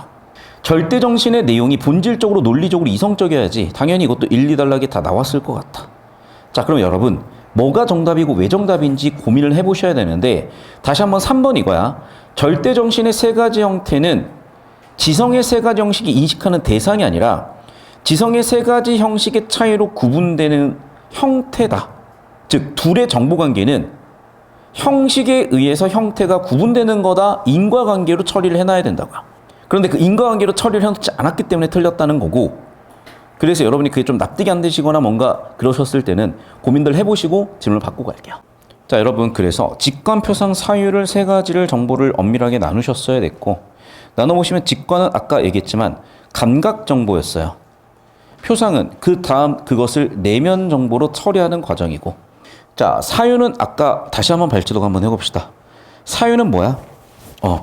대상의 개념을 통해 파악하는 순수한 논리적 지성, 순수 논리 지성이라고 한번 해볼게. 그런데 이게 이렇게 봐가지고는 잘 안 와닿을 수가 있거든. 그래서 몇 단계? 1단계, 2단계, 3단계라 그러면 좀 더 쉬워지죠. 그러니까 구체 정보를 처리하는 게 직관의 단계라고 해서 주황색으로 처리해보잖아. 그럼 보세요. 바라본다 시각 정보죠. 직관이죠. 그런데 내가 그거를 떠올렸어. 표상이죠, 그러면. 이 얘기구나. 자, 내가 상상을 했다. 그러면 2단계인가? 떠올려 본다. 2단계인가? 오케이. 자, 3번 선지 볼게요. 초현실적 세계가 묘사된 그림을 봤기 때문에 얘는 당연히 직관이겠죠. 그런데 봐. 상상력을 보는 건 내면일 수도 있겠는데 그것을 분석을 했다? 아마 얘 3단계 같거든요. 그러면 다시 한번 보자. 그러네. 3단계는 뭐니? 그렇죠. 대상을 개념을 통해 파악하는 순수 논리 지성. 내면의 심상을 떠올리는 게 2단계. 감각적 지각이 1단계. 오케이. 대상의 개념을 통해 파악하는, 대상을 개념을 통해 파악하는 이거는 3단계. 그럼 보시면 알겠지만 1, 2, 3번 선지에서 1단계, 2단계, 2단계, 2단계, 다시 1단계, 3단계까지 분리 적용을 해보라고 의도한 게 보이시죠? 자, 4번 선지 볼게. 예술의 새로운 개념을 설정하는 것은 그래 새로운 개념까지 나가야 되니까 아마 3단계라고 나는 보였거든요. 그리고 이를 바탕으로 새로운 감각을 일깨워서 창작도 저는 3단계라고 봤어요. 직관은 뭐니? 감각 경험이잖아, 사실은. 감각 경험. 얘는 감각 경험이 아니라 머릿속으로 순수 논리나 아니면 새로운 감각, 새로운 개념이라고 1단계, 2단계 이후에 3단계 사고 과정을 얘기하고 있으니까 당연히 4번 보이셔야 될 것이고 오케이. 상이한 개념에 따라서 새로운 개념에 따라 뭔가 사유하는 거 새로운 기준에 따라서 사유하는 거 전부 3단계로 보이셨으니까 정답은 4번 보이셨을 것 같네. 됐습니까? 여기까지? 많이 어렵니? 좀 많이 어렵다. 손. 들을만하다. 손. 예, 알겠습니다. 이게 사실 여러분 이거는 제 예년 그 전 커리로 보면은 그냥 1등급 항상 꽂는 학생들 최상위권을 대상으로 했을 때 이 지문들을 주로 다뤘던 것 같아요. 그러니까 작년 같은 경우에 이 지문을 한 3등급 정도만 해도 거의 못 건드렸던 것 같은데 뭐 제가 실력이 늘었을 수도 있고 아니면 올해 학생들의 실력이 괜찮을 수도 있고 이유는 잘 모르겠어. 근데 일단 소화가 되는 느낌이 이게 실전 문제풀이에서 좀 녹아나야 되고 정답률이 슬슬 높아지는 느낌도 있어야 되거든요. 그러니까 어려운 걸 한다고 좋은 게 아니라 소화가 돼서 자기께 대해서 점수가 돼야 되는 거잖아. 근데 사실 우리가 뭐 그렇게 길게 수업을 한 것도 아니야. 이제 한 4주에 5주 했나? 그쵸? 그러니까 이제 2월달 들어가면서 보충 영상이나 보충 과제들 어느 정도 쌓이면서 뭔가 좀 감이 온 상태면 실전 가면서 저랑 또 얘기해 보시면 또 한 차원 또 성장하실 수 있을 거고. 7번. 나의 글쓰기 관점에서 기억 니은에 대한 해결의 이론을 분석해 보세요. 자, 지금 나의 글쓰기 관점에서 해겔을 비판했죠. 이유가 왜 그런 거냐? 자, 기억과 니은을 보시면 알겠지만 일단 이거죠. 야, 너는 1단계 플러스 2단계 해서 이게 3단계 그 이상으로 가야 되는데, 즉 1단계가 있고 대립갈등 2단계가 있고 3단계로 갔으면 3단계는 1단계 플러스 2단계 플러스 뭐가 있어야 되는데 너는 지금 뭐가 없어? 1단계가 아예 소멸해버렸어 라는 게 지금 비판의 관점이잖아. 두 번째, 그러면 그렇게 소멸해버린 그 문제를 누가 해결해주고 있어? 3단계 이후 단계로 해결해줄 수 있어. 그게 4단계라면 다시 1단계가 될 수 있을 것 같다. 그 얘기를 해야 되는 거거든요. 자, 그럼 봐. 기억과 니은 모두 첫 번째와 두 번째 번주는 서로 대립한다. 그렇죠. 1 vs 2. 대립을, 그 갈등을 해소해서 가는 게 3단계인 거잖아. 그래서 3단계로 넘어가면서 갈등 해소하면서 수준상으로도 고차원으로 가니까 2번까지는 정말 괜찮아 보이는 사고 흐름. 3번 선지 볼게. 그런데 봐. 그렇죠. 둘 다 지금 첫 번째 범주가 약화되는 게 문제점이라고 나에서 지적을 했잖아요. 너무나 쉽게 3번 끝났지. 둘 다 첫 번째 게 죽는다. 그래서 저쪽에 보시면 알겠지만 1. 외면성 죽는다. 1. 객관성 죽는다. 3단계 가면 2만 남아있다. 내면성하고 주관성만 남아있다. 그래서 4단계를 설정해서 다시 재객관해야 된다가 비판 근거였기 때문에 정답 3번 첫 번째 범주 특성이 둘 다 약해진다로 가셔야 되는 거예요. 된 여기까지? 답은 희한하게 깔끔하게 나오죠. 근데 이게 실전에서 처음 봤잖아. 애들 다 터졌어 진짜. 왜? 우리가 EBS를 보고 EBS에 썼던 구조 처리 그대로 끌고 온 거야. EBS에서 내용 이해를 하고 들어온 거야. 그러니까 두 개 퍼즐 조각이 맞으면서 처리가 된 건데 실전에서 얘를 보냈는데 이 퍼즐로 본 거야. 그러니까 도대체 시험을 이따위로 되면 어떻게 되냐? 실제로 만점자 28명이 하더라고요. 계속 본다. 괴테와 실러의 문학작품을 읽을 때 놓치지 않아야 할 점이 있는데 두 천재도 인생의 완숙기에 이르렀어요. 그럼 봐봐. 1, 2, 3단계. 3단계에서 갔대. 잠깐만. 3단계에서 예술로 승화시킬 수가 있었다. 그래. 자, 글쓰기는 그러니까 무슨 얘기야? 3단계 이후 단계에 비로소 다시 1단계인 예술로 승화될 수 있어요라는 게 나 글쓰기의 주장이잖아. 그러니까 나 글쓰기는 뭐라고 한 거야? 해겔 당신이 예술을 1단계, 2단계 종교, 3단계 철학 얘를 제일 저급한 거라고 봤는데 그게 아니라 철학 이후에 4단계로 설정을 해서 그걸 다시 1단계 예술로 할 수가 있잖아요. 라고 얘기한 게 이 글쓰기의 주장이었잖아요.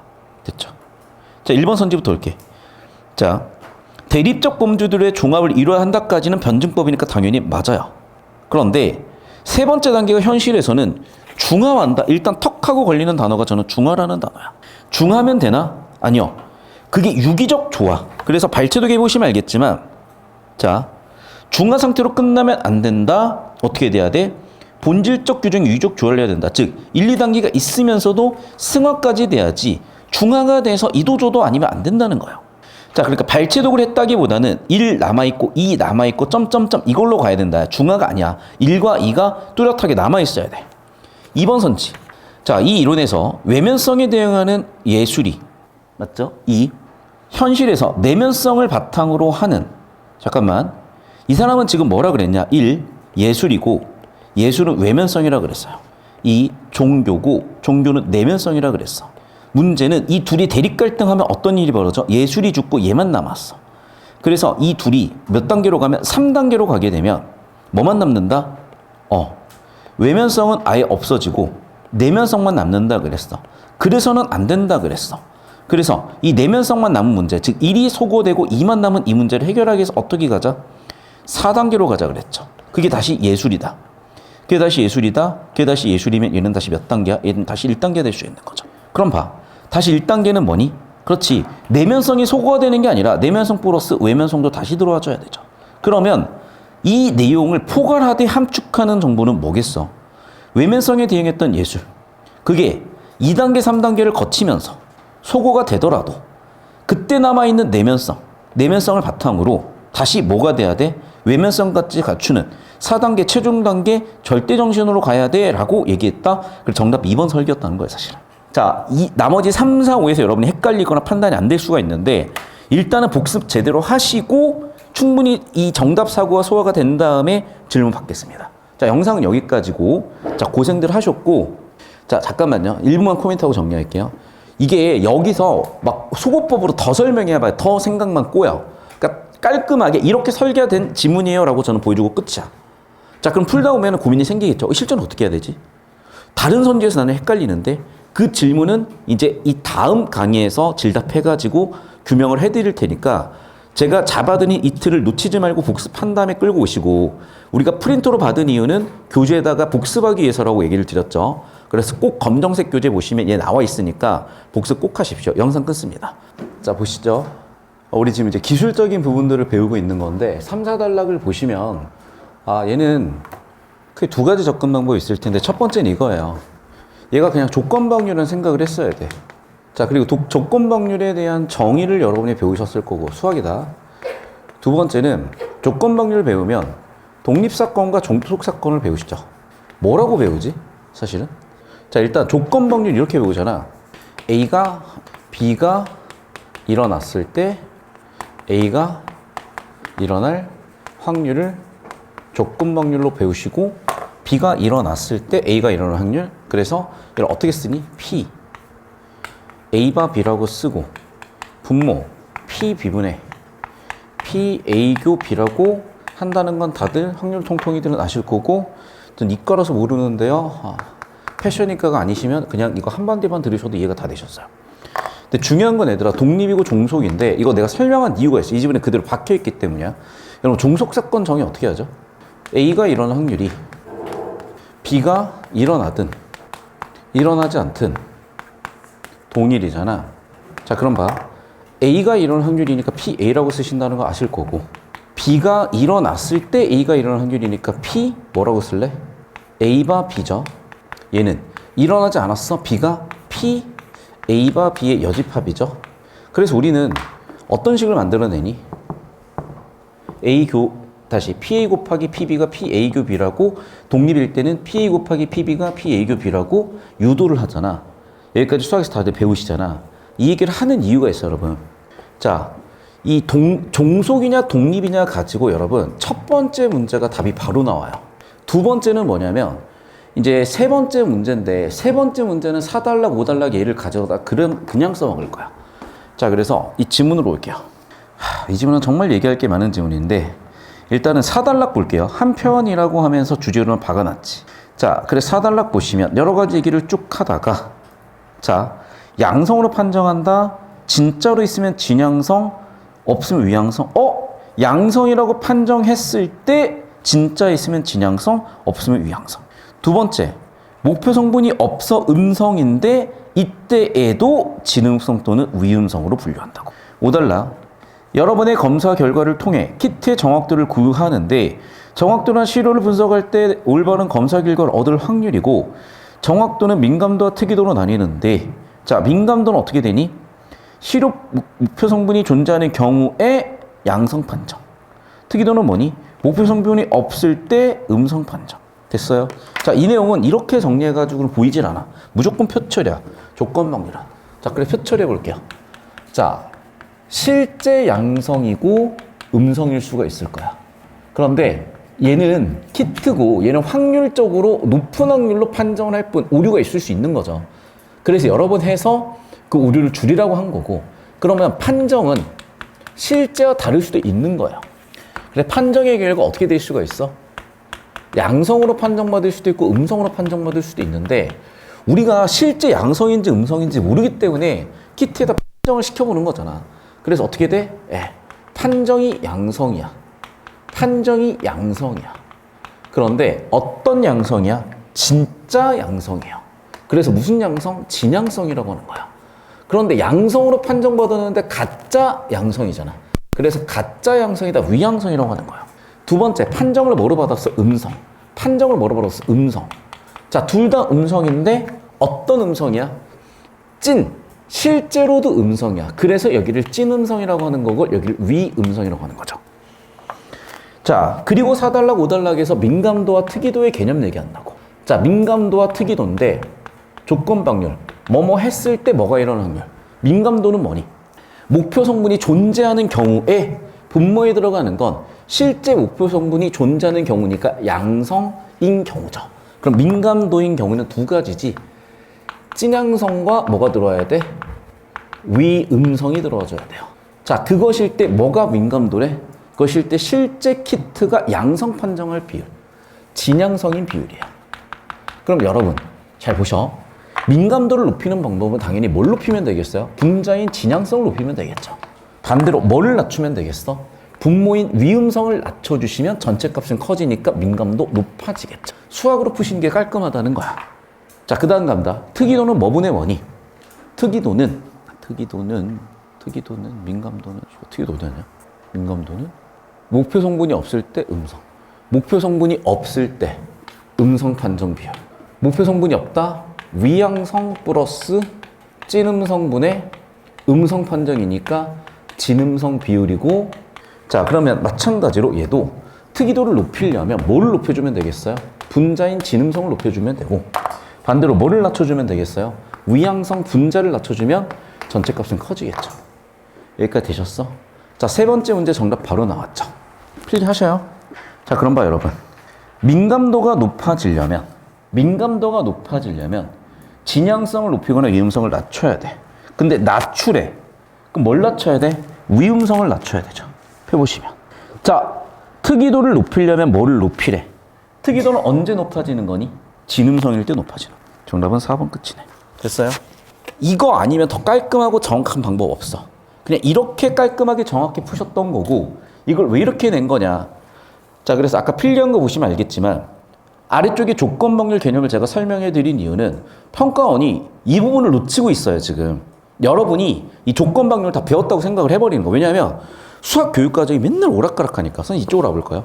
그래서 현행 수능 치는 친구들은 확률 통계를 안 했을 수가 있어. 그러니까 사실은 오히려 이과 학생들은 여기서 약간 손해일 수도 있을 것 같아요. 그렇다고 뭐 문과들은 이득이냐? 아니, 문과가 수학을 내면 이득일 수가 있니 얘네가? 어차피 문과도 이과도 못 풀어버려. 근데 어쨌든 저한테는 배우셨으니까 표 처리해가지고 이렇게 수식 처리하는 게 제일 깔끔하고 정확하구나라고 오셨어야 되고, 두 번째는 제가 여기서 부지런히 독립의 정의를 설명해드린 이유가 있어요. 원래 독립을 우리는 어떻게 배우냐면 A와 B의 사건이 서로 영향을 주고받지 않는다. 그걸 독립이라고 배우시는데 뭐 그렇게 정의하셔도 크게 상관은 없어. 이 지문을 풀 때면.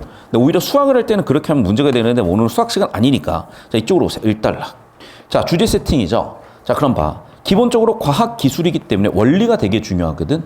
결국 하고 싶은 얘기는 뭐야? 키트야. 그럼 키트는 뭐 때문에? 항체 제조 기술 때문이래. 항원 항체는 아셔야죠. 그래서 항원이 있고 항체. 세 번을 얘기했다 얘들아. 항원 항체 반응. 항원 항체 반응. 항원과 학원의 특이적으로 결합하는 반응. 결국엔 항체 제조 기술 덕분에 얘가 발달을 했다. 결국 정리하면 뭐예요? 그렇죠. 항원 항체 반응 덕분에 얘가 만들어졌다요. 자, 그럼 계속해서 볼게요. 자, 항원 항체 반응 가지고 LFI 키트를 만드셨는데, 자, 그럼 이 LFI 키트를 우리가 어떻게 활용하거나 등등 할 건데, 결국 이거예요. 선을 통해서 검출할 수 있다며. 그럼 제일 중요한 건 선에서 어떤 식으로 검출이 되냐인데, 갑자기 구조 설명을 하고 있어요, 얘들아. 자, 검출 원리가 있고 구조가 있으면 너희가 출제자라면 그림 그려서 이해하면 그만인 구조를 가지고 출제를 하겠니? 원리를 가지고 출제하겠니? 당연히 후자예요. 왜? 얘들아, 키트를 쓰는 목적이 뭐야? 구조 설명하려는 게 아니라 코로나 있냐? 항원 있냐? 항원 있냐? 항원의 검출이라니까요. 맞니? 항원의 검출이 목표니까 검출 원리냐 구조냐에서 당연히 검출 원리에 집중하셨어야 되는 거야. 저 따라오시면요. 여러분, 제가 이거를 8분 컷을 사실은 드렸어야 되는데 약간 실수로 놓쳤는데, 글의 주제인 LFI 키트요. 자, 이 키트의 원리는 뭐래?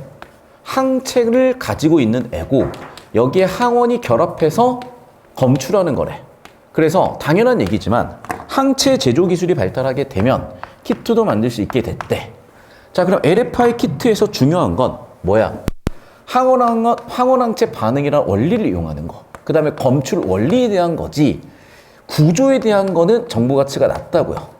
그럼 당연한 얘기지만 자꾸 정보 가치 낮은 쪽에다가 D를 걸고 계시면 안 되고 가치가 높은 이쪽에다 초점을 두셨어야 돼. 결국에는 검출 어떻게 한다? 선으로 하는 거예요. 선으로. 선을 가지고 있는지 없는지 검출을 해보겠다는 거예요. 그러면 중간에 구조가 우다다다 정보가 들어갔어도 그거 끌고 올 필요가 없이 다시 한번 선으로 가셨어야 되고 선은 두 가지가 나올 거예요. 표준선이 있었고 아마 검사선이 있었을 겁니다. 자, 그런데 표준선과 검사선은 서로 인과관계가 없어요.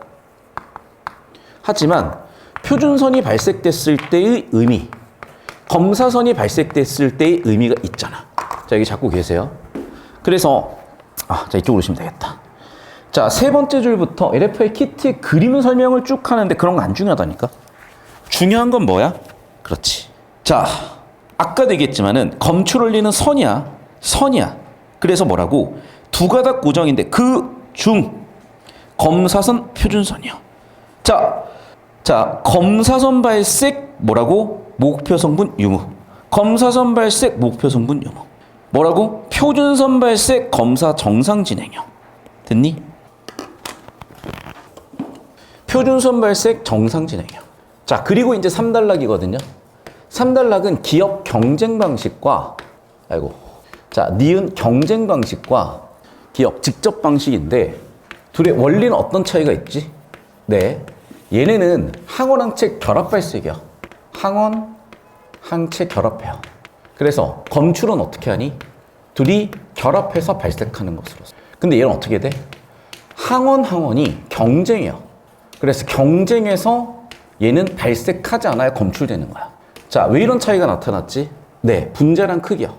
그래서 분자량 크기가 여기는 큰 애, 즉 세균 같은 애들, 여기는 작은 애, 그래서 바이러스 같은 애들이라고요. 여기까지 이해되셨습니까? 됐니? 자, 그럼 봐봐요, 여러분. 철저하게 표처리, 정보처리 다시 한번 가능하셨고, 그러면 자, 일단 첫 번째 문제부터 볼게요, 얘들아. 선생님, 전 1번 선지를 2단락에서 확인하고 싶은데요. 제발 좀 세분 이용해서 들어가지 마. 2번 선지는 1단락 핵심 원리니까 판단이 되셔야죠. 당연하지만 목표 성분 외부에서 들어오는 항원이지.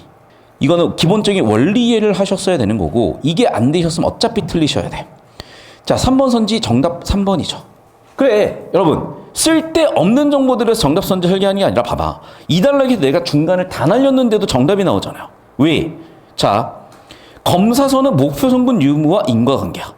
표준선 검사의 정상 진행과 인과관계야. 그런데 검사선과 표준선의 인과관계가 아니라니까요. 둘은 독립시행이지 종속시행이 아니라고.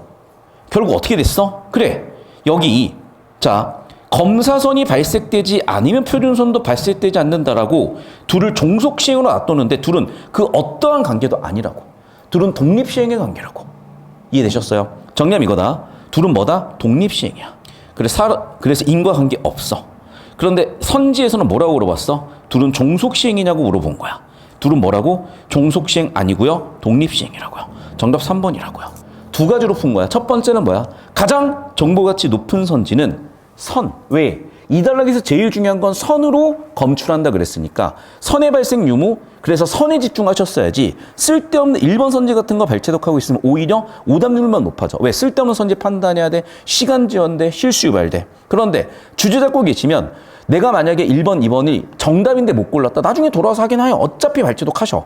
그러면 주제 집중해놨으니 선이 중요하다는 생각을 했고 선의 정보관계가 보였고 이 둘은 독립시행이지 종속시행이 아니니까 둘을 독립시행이 아니라 종속시행이라고 해놨네. 정답 3번이네. 끝! 깔끔하게 끝났단 말이에요. 얘도 깔끔하게 끝났다고요. 자, 37번이다. 자, 그럼 우리 이제 기억, 니은, 표를 가지고 정리하셨는데 여러분 균이니까 분자량이 큰 애고 기억인 뭘 쓰겠어? 직접 방식을 쓰겠죠. 당연히 직접 방식을 쓰기 위해서는 뭐 해야 돼? 항원, 항체 결합 발색이죠.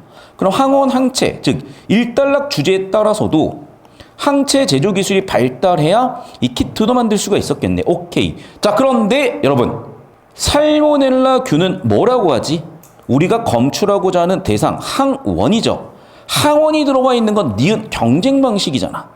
2번 깔끔하게 답 나왔죠? 됐어, 여기까지? 벌써 세 문제 끝난 거야, 얘들아. 이 느낌이라고요.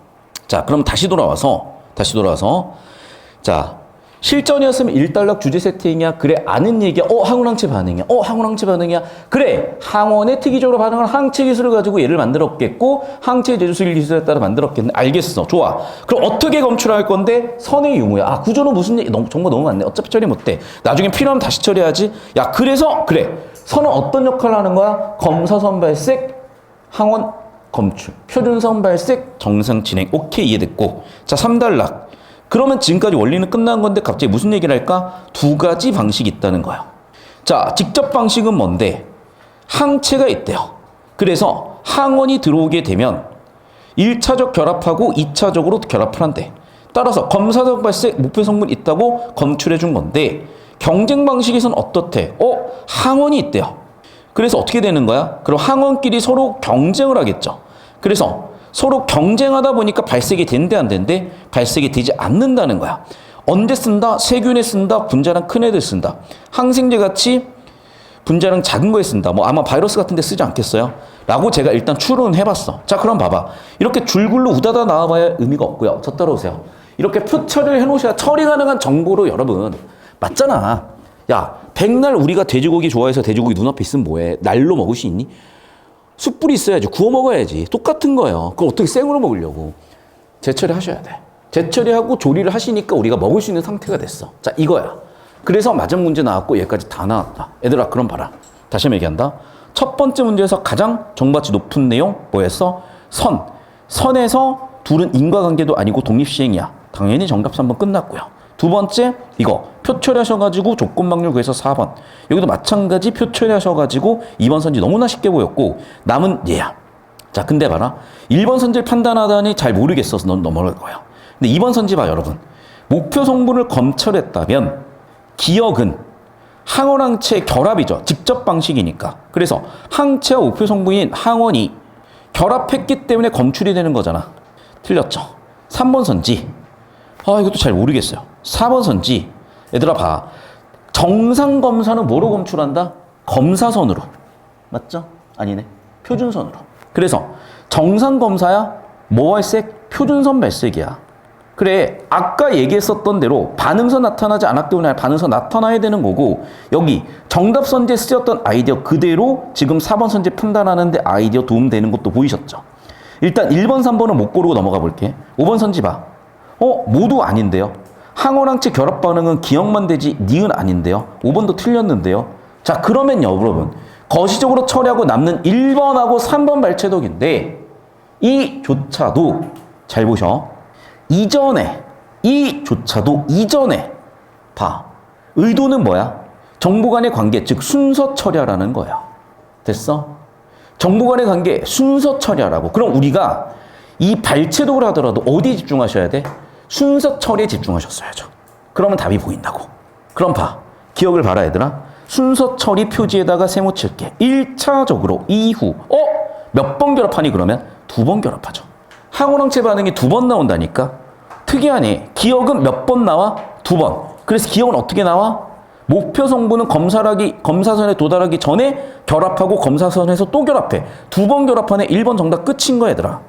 여기까지 이해되셨어요? 그래서 다시 한번 얘기하지만 구조 처리를 통해서 정보 처리가 되고 그것에서 정보가치 높은 내용에서 전압선지가 나오고 설령 안 나왔다 하더라도 이렇게 발췌독할 수 있는 단서들을 잡아주니까 발췌독하는 횟수를 줄여주고 실수 줄여주고 시간 줄여주고 이만한 게 없다는 거예요. 연습들 잘 하시고 자, 오늘 영상 여기까지입니다.